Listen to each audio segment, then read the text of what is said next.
Bonsoir à tous. Bienvenue à la séance extraordinaire du Conseil municipal de la Ville de Grande-Vieille, 17 décembre 2020. Séance de budget. Donc, comme vous pouvez le voir avec les nouvelles mesures qui sont annoncées, ce soir, on a décidé de faire la présentation du budget via la plateforme Zoom de façon virtuelle. Donc, comme d'habitude, je demanderai aux gens là, que s'il y a une délibération, de faire dans un environnement de respect, d'intégrité et de transparence. Donc, bonne séance. Donc, au niveau de l'ordre du jour de la séance du budget est le suivant. 1. Adoption du règlement ayant pour objet d'établir le taux de taxe foncière générale ainsi pour les services municipaux pour l'année 2021.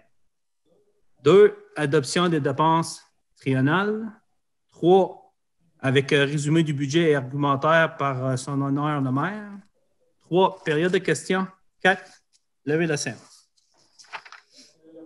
Donc, le point 1, adoption du règlement V708-12-20, règlement ayant pour objet d'établir le taux de taxe foncière générale ainsi que les tarifs pour les services municipaux pour l'année 2021.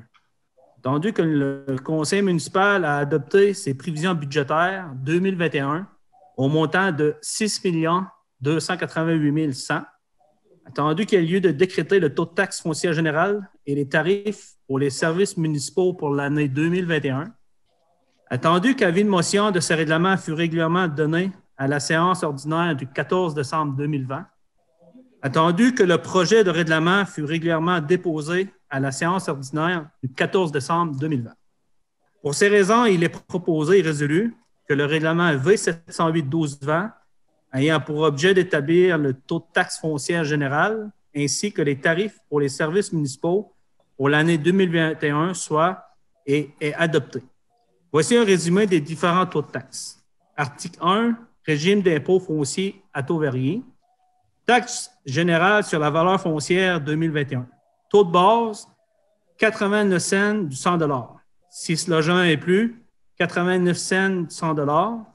Non résidentiel, 1,59 du 100 $. Industriel, 1,59 du 100 $.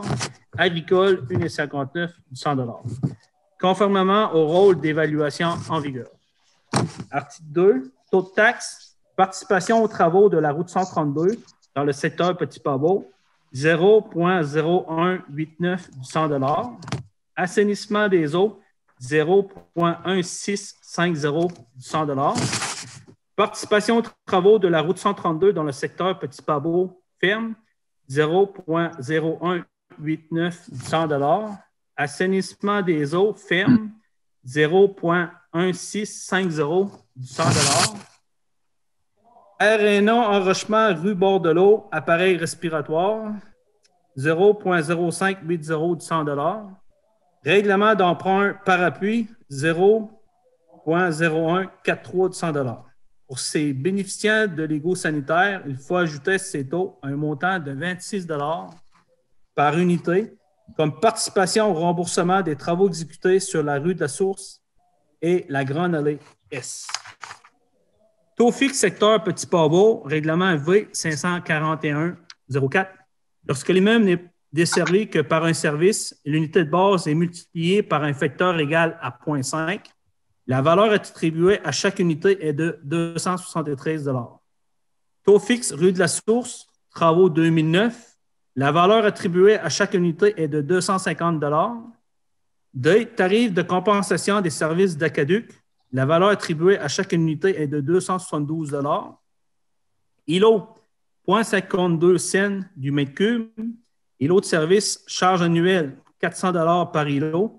B, charge mensuelle durant l'utilisation, 180 $. Usine avec compteur. A, charge annuelle de base, 15 600 $. B, charge pour consommation supérieure à 30 000 m3, 0,46 cents du mètre cube. E, tarif de compensation des services d'Acaduc, immobilisation, la valeur attribuée à chaque unité est de 113 $. F, tarif de compensation nouveaux usagers, égouts sanitaires et pluviales, partie nord de la rue du Parc, la valeur attribuée à chaque unité est de 450 $. G, gestion des matières résiduelles. La valeur attribuée à chaque unité au logement est de Résidentiel, 1 à 4 logements, 250 par unité. 5 logements et plus, 250 par unité. Industrie, commerce, institution, 270 par unité. Article 3, bâtiment intergénérationnel. Tout immeuble possédant un logement intergénérationnel bénéficie d'un crédit de taxe facturé à l'unité pour ce logement intergénérationnel. Définition de logement intergénérationnel, logement répondant aux deux caractéristiques suivantes. A, l'occupant du logement intergénérationnel doit être le père, la mère, le beau-père, la belle-mère, le fils, la fille, le frère ou la sœur du propriétaire. B, au moins un des occupants au propriétaire doit être âgé d'au moins 65 ans au 1er janvier de l'année d'imposition. Le crédit de taxe mentionné au paragraphe premier continue de s'appliquer tant aussi longtemps que le logement est occupé par une des personnes répondant aux caractéristiques mentionnées au paragraphe A et B. Article 4. Les taxes foncières générales et les tarifs doivent être payés en un versement unique. Toutefois, lorsque les taxes foncières générales et les tarifs totalisent une somme égale ou supérieure à 300 $, le débiteur peut, en son choix, payer son compte en un versement unique ou en 6 versements égaux. Si le débiteur choisit de payer en 6 versements égaux, il sera ainsi effectué. Premier versement en mars, deuxième versement en avril, troisième versement en juin, quatrième versement en juillet, cinquième versement en septembre, sixième versement en octobre.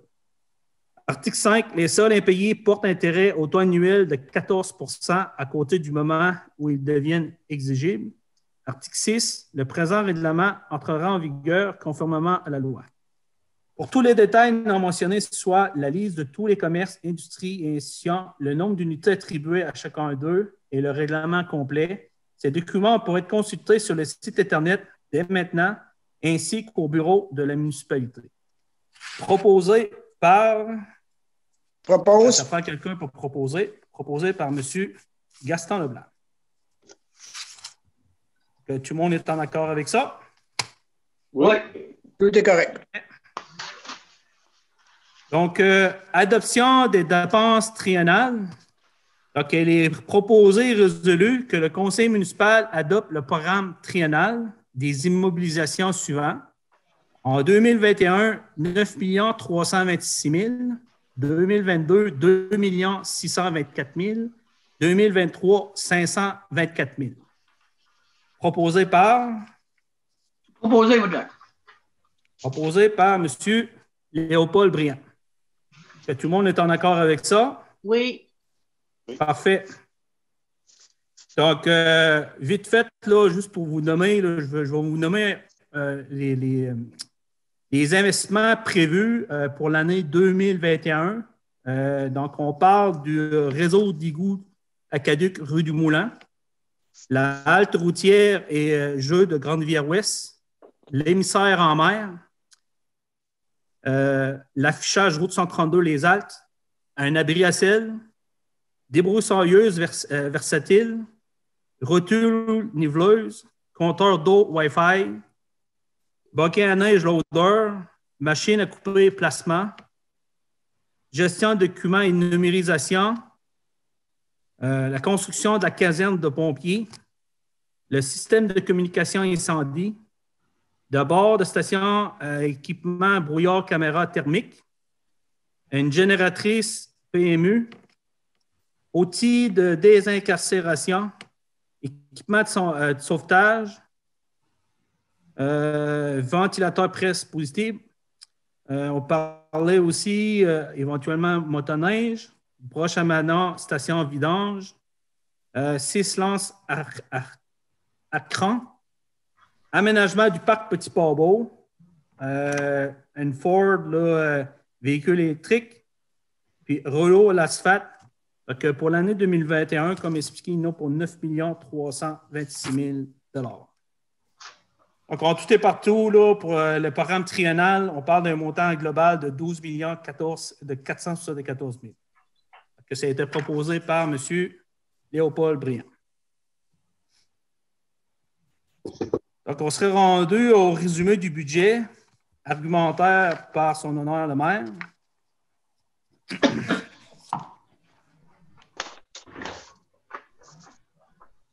Donc, mesdames et messieurs, chers contribuables, nous avons adopté un budget se chiffrant à 6 288 100, comparativement à 6 376 650 l'an dernier. Une diminution de 88 550 $ ou moins 1,39 %.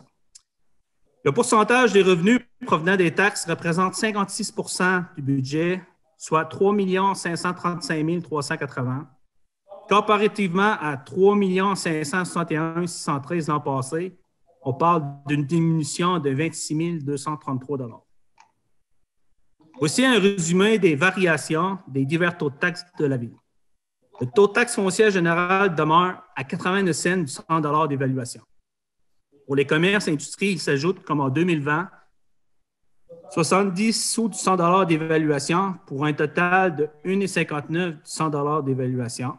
Au niveau de la taxe pour la gestion des matières résiduelles, pour les résidences d'un 4 logements, elle demeure à 250 $ par unité. Pour les bâtiments de 5 logements et plus, elle demeure à 250 $ par unité. Pour les industries, commerces et institutions, elle demeure à 270 $. Les tarifs de compensation, entretien et opération de réseau sont fixés à 272 $ par unité au lieu de 264 $, une augmentation de 8 $ par unité. La taxe pour défrayer les coûts d'immobilisation concernant la mise aux normes de l'eau potable passe à 113 par unité alors qu'elle était à 111 l'an passé, une augmentation de 2 $ par unité. Concernant les travaux de branchement à égouts sanitaires et les travaux d'égout pluvial sur la partie nord de la rue du Parc, la taxe fixe demeure à 450 par unité. Voici maintenant un aperçu de ce qu'il pourra en coûter pour les contribuables des différents secteurs. Je vous donne le taux de taxe foncière générale, le montant des taxes de service ou des taxes spéciales qui s'appliquent aux différents secteurs pour une résidence évaluée à 100 000 $. Donc, sans aucun service, on parle de 0,9623 du 100 $ plus 250, soit 1 212,30, une augmentation de 1,30 année. Avec service d'aqueduc et égout, c'est 1,1462 du 100 $ plus 661, soit 1 807,20, une augmentation de 10 sous par année. Secteur de Port-Beau, 1,1273 du 100 $ plus 934, soit 2 061,30, une diminution de 34,70 par année.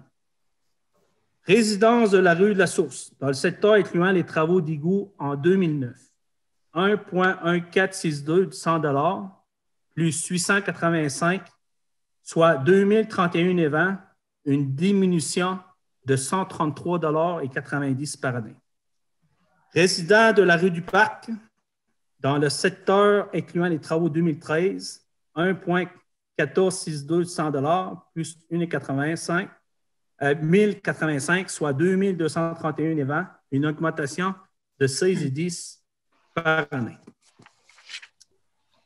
Donc, au niveau de l'argumentaire du budget 2021, comme expliqué, le budget 2020 était de 6 376 650. Le budget 2021 il est de 6 288 100 $. Nous avons estimé un surplus de 380 000 au 30 novembre 2020. Les revenus 2020 supplémentaires, suite à une subvention accordée par la MAMACH COVID-19, on a eu un montant de 170 000 $ qui n'était pas prévu dans le budget. On a eu aussi un excédent de la carrière à Brousseau suite aux travaux d'un montant de 87 000 $. Par contre, les principales dépenses en hausse en 2020, donc au niveau de l'usine de l'eau potable, on a eu des surplus des dépenses pour 69 000 $. Puis au niveau de l'enlèvement de la neige pour 72 000, c'est-à-dire 141 000. Au niveau de l'administration générale, je vous dirais qu'on passe de 900 650 à 930 300, Donc, une augmentation de 29 650. La sécurité publique, 486 400 à 505 000, une augmentation de 18 600. Au niveau du transport, 921 750 à 2021, 977 500, une augmentation de 55 750. Au niveau de l'hygiène du milieu, 1 193 400 à 1 236 300, une augmentation de 42 900. Santé et bien-être, ça restait pareil à 61 000. Au niveau de l'aménagement, urbanisme et développement, on passe de 428 100 à 453 400, une augmentation de 25 300.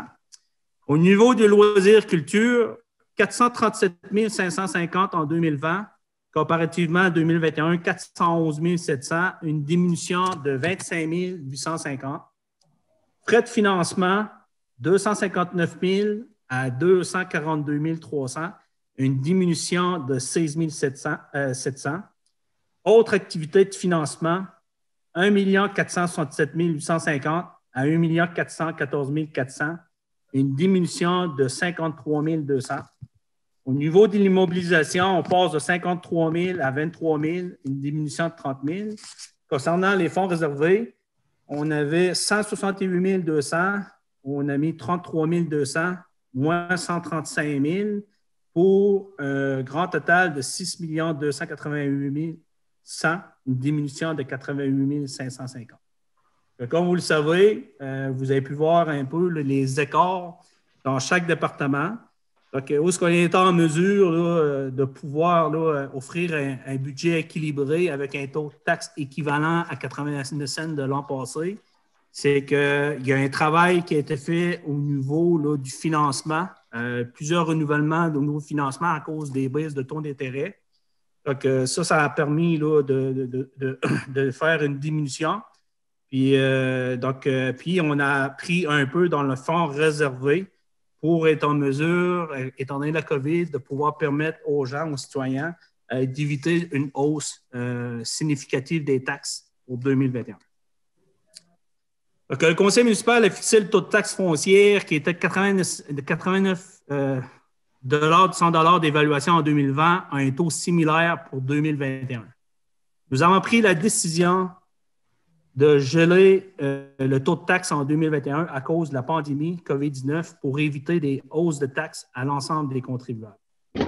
En impact, de façon générale, donc, au niveau de maison valeur municipale de 100 $, donc, village Bellevue, Rivière, Saint-Hilaire, donc, comme expliqué, on a une augmentation de 10 cents. Secteur de Pabot, une diminution de 34,70 $ par 100 000 d'évaluation. Aucun service, une augmentation de 1,30 $. Au niveau de la rue du Parc, c'est une augmentation de 16,10 $. Puis au niveau de la source, étant donné qu'il y a un règlement d'un prêt qui est terminé, on parle d'une diminution de 133,90 sous du 100 $ d'évaluation. J'ai voulu faire un comparatif versus 2015 parce que tantôt, je vais vous nommer la liste là, des investissements qui ont été faits durant l'année. Je sais qu'il y a des gens qui pensent qu'ils s'attendaient d'avoir une hausse de taxes. Mais juste pour vous démontrer que si on fait une comparaison versus 2015, qui était basée avec les valeurs municipales à partir de 117 000. Donc, présentement, village Bellevue, Rivière, Saint-Hilaire, par 100 000 d'évaluation, le taux de taxe est 1807,20, tandis qu'en 2015, il était de 1952,64. Secteur de Port-Beau, présentement, il est 2061,30, tandis qu'en 2015, il était de 2229,74. Aucun service, il était de 1212. Présentement, il est 1212,30. Il était de 1297,68 en 2015. Concernant la rue du Parc, présentement, il est de 2231,20. Puis en 2015, il était de 2356,24. C'est-à-dire que cette année, si on fait un comparatif d'une maison de valeur municipale de 100 000 2021 versus 2015, donc les gens paient moins cher en 2021 qu'en 2015. Au niveau des matières résidentielles, Malgré que je vous ai fait part que c'est une gestion dans laquelle, là, présentement, 87% des cotes-parts des municipalités, c'est pour l'hygiène du milieu. Au niveau de la MRC, il a été décidé de prendre dans le fond d'un surplus accumulé pour faire un budget équilibré. Puis, nous, on a décidé de maintenir là, le même taux de taxe par unité que l'an passé. Au niveau de la péréquation de 2020 est de 631 984 et celle prévue en 2021, c'est 653 000, soit une augmentation de 21 016. La réception d'une dotation spéciale de 33 046 en 2020, donc c'est zéro qui est prévu en 2021. Donc, ça vient pratiquement s'équilibrer, 21 000, 33 000. La RFU passe de 216 659,24 2020 à 230 235 929 en 2021. 30 millions. L'évaluation taxable passe de 183 437 100 en 2020 à 186 522 300 en 2021. Excusez.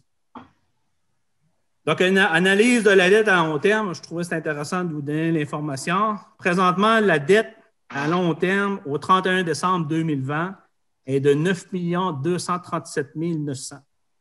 Puis sur cette dette-là, il y a des subventions gouvernementales sur dette de 4 278 000. La seule nette de dette à long terme à la charge de la municipalité est de 4 959 900. Valeur imposable de la municipalité, 186 522 300. Taux de pourcentage de dette nette de la municipalité, 2,66 Donc, juste pour vous dire que 2,66 je voulais vous donner un petit peu d'informations à ce sujet-là. J'ai demandé au comptable de vérifier avec Raymond Chabot Grant Thornton, le courriel que j'ai reçu. Bonjour, Gino. J'ai parlé avec M. Gagné. Il m'a dit que le MAMACH accepte un taux entre 3 et 5 donc 2,66 on est en dessous du taux recommandé.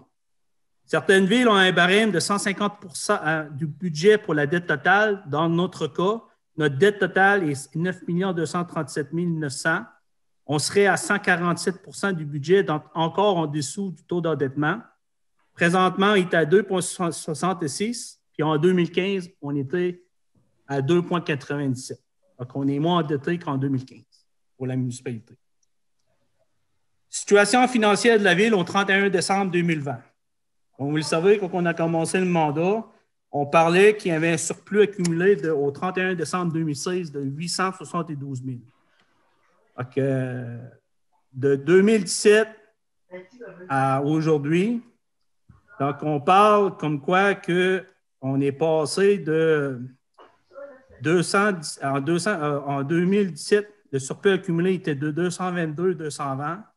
Donc, en 2021, à 2020, en 2020, au 31 décembre cette année, 129 000. Donc, il y a une différence de 93 220. Le fonds de roulement, il était à 21 127. Le fonds de roulement, présentement, il est à 249 000. Donc, une différence positive de 227 873. La réserve en 2017 était de 180 088. Elle est maintenant de 336 000. Donc, une différence positive de 155 912. Puis le total 2017, donc normalement, il y a en réalité 872, il était de 423 et 435. Donc, en 2020, présentement, on parle d'un total de 714 000 $. Par contre, il faut inclure le surplus estimé à 380 000 pour la prévision du surplus accumulé au 31 décembre 2020 et de 1 094 000. Et en plus de ça, on a payé un prêt au complet en 2018 de 150 000 qui a été remboursé au complet. Donc, on est passé de 423 435 quand le conseil est rentré en place, puis aujourd'hui, on est pratiquement à 1 094 000 $. 2020, je vous dirais, a été assez une grosse année. Donc, comme on peut voir, il y a eu la COVID, Je pense qu'il y a eu une gestion très serrée au niveau administratif. Avec les directeurs, il y a une gestion serrée qui a été faite. Je vais vous présenter un budget équilibré. En plus de ça, on a un surplus, prévision d'un surplus de 380 000 que normalement, on devrait leur sortir quand que les états financiers de la ville vont être faits. Mais je voudrais vous nommer la liste des travaux, des principaux travaux impact au niveau de 2020. On a eu l'embauche d'une deuxième ressource pour l'usine de traitement de l'eau que le directeur général avait parlé. Comme vous pouvez le savoir, on a fait l'achat de 2 camions Western Star 2021. On a fait la gestion financière avec les mesures liées à la COVID-19. On a fait la réalisation du projet de Permcraft de 150 000 $. On a fait l'acquisition d'une voiture électrique. On a fait l'investissement du PAVL de 1,3 million. On a eu la planification de l'épandage de la matière granulaire de l'aéroport dans nos rues municipales. On a pris en possession les Joyeux Copains pour la convertir en centre multifonctionnel et on a fait l'aménagement des locaux pour air ouvert au sol. On a fait la réparation de la toiture de la bibliothèque d'un montant de pratiquement de 45-48 000 $. On est en train de faire présentement la transformation du local du Club Témis pour Espoir Canal. Cette année, on a mis en place un gel des intérêts sur les taxes. Comme vous le savez, on est pratiquement une des seules municipalités qui a mis ça en place du 18 mars 2020 au 7 juillet 2020. Donc, pour cette période-là, il n'y avait pas de taxes, d'intérêts qui étaient chargés sur les taxes non payées. On a fait l'installation de la pancarte à l'ouest de Grande-Bière. On a fait la réparation des statues de l'Église. Cette année, on a mis en place un camp d'été pour le secteur est de la MRC du Rocher-Percé. Présentement, on est dans la démarche du lendemain de l'Église. On a fait de l'acquisition de rideaux pour des soupers au complexe sportif d'une valeur pratiquement de 20 000 $. On a mis en place une compensation pour le hockey mineur patineur artistique et un montant d'environ 3 500 à 4 000 $ selon le nombre de gens qui vont réclamer le 100 $. On a mis en place, comme vous le savez, on a fait un retard de l'ouverture du complexe sportif des Jardins. C'est sûr qu'on a sauvé des frais septembre, octobre, novembre. On a ouvert au mois de décembre. Puis là, vous savez, aujourd'hui, on a prévu des frais supplémentaires de pratiquement de 17 000 $ pour les périodes de décembre jusqu'à mars à cause du personnel supplémentaire puis des produits liés à la COVID-19. Donc, avec la liste que je viens de vous nommer, vous dire que cette année, si on est capable de dégager un surplus de 380 000, malgré que normalement, au niveau administratif, avec le taux d'inflation de la vie, avec les conventions collectives, que normalement, au niveau des salaires, il y a des augmentations de 2 %. Je peux vous dire que je suis très fier du budget. On a pratiquement triplé notre réserve. On a démontré qu'il y a des réalisations qui ont été faites. Donc, je considère que le conseil municipal en 2020, malgré la pandémie, on a fait une très belle gestion, puis j'en suis très fier de ce que je vous présente ce soir. Puis au niveau du plan triennal, sur 12 millions, on a pratiquement je vais le nommer tantôt, pratiquement 9 millions, c'est-à-dire qui est prévu à partir de 2021. Les gros projets qu'on parle, entre autres du réseau d'égouts d'Aqueduc, ainsi que la caserne de pompiers. C'est tous des projets dans lesquels il y a l'émissaire en mer aussi.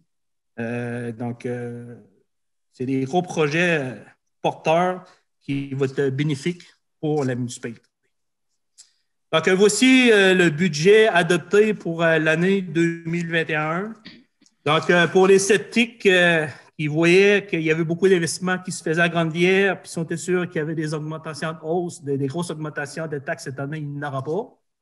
Puis je vous dirais qu'après 3 ans de mandat, pour les sceptiques souvent qui me disaient que je n'étais pas nécessairement un maire à temps plein, un maire à temps partiel, mais en tout cas, pour un maire à temps partiel, je pense que la marchandise a été livrée. Donc, là-dessus, je passerai à la période de questions. Est-ce que les conseillers, vous avez des questions à propos du budget?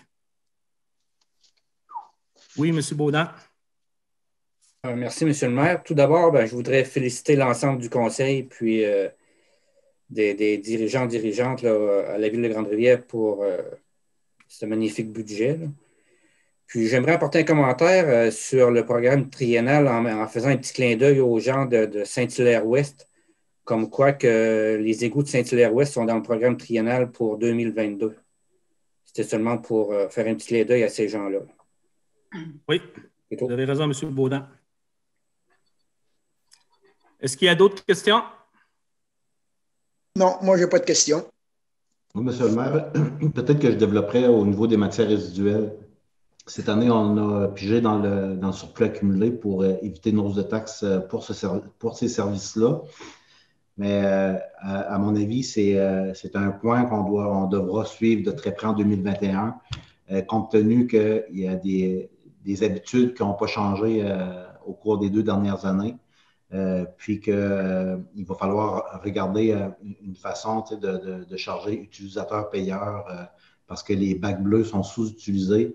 Puis au niveau du compost aussi, le compostage.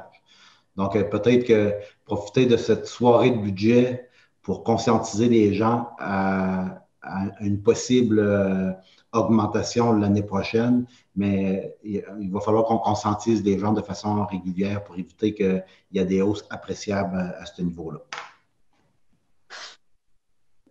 Écoutez, Monsieur le directeur général, vous avez tout à fait raison.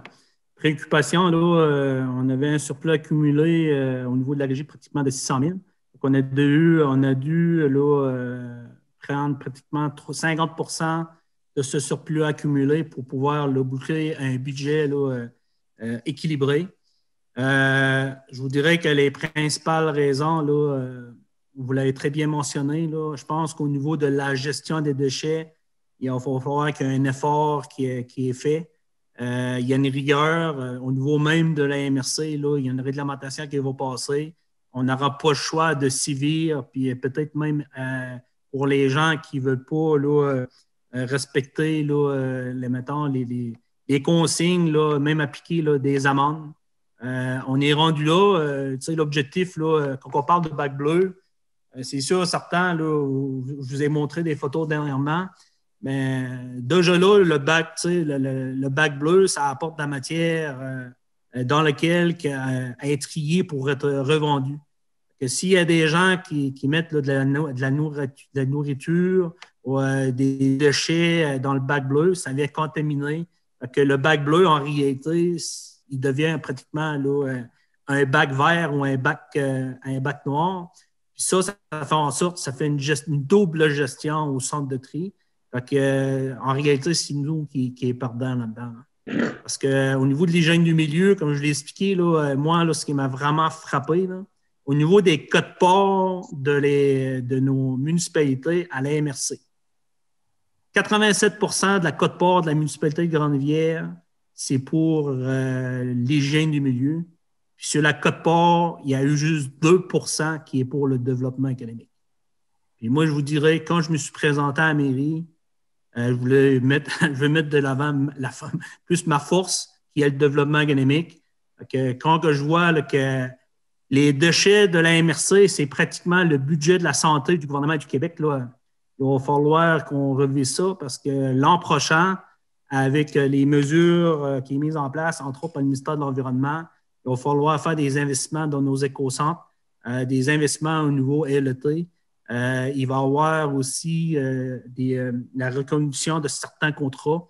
Donc, on prévoit des augmentations là, à ce niveau-là. Donc, c'est sûr, certain que si on veut maintenir là, un bac bleu à 250 $ pour qu'il passe à 300 $ une unité, exemple, bien, il va falloir s'assurer que dans le bac bleu, que les gens là, sont sensibilisés, de mettre au moins là, la matière qui est payante. Exemple, là, comme les bouteilles de consigne, le papier, on parle aussi là, du carton.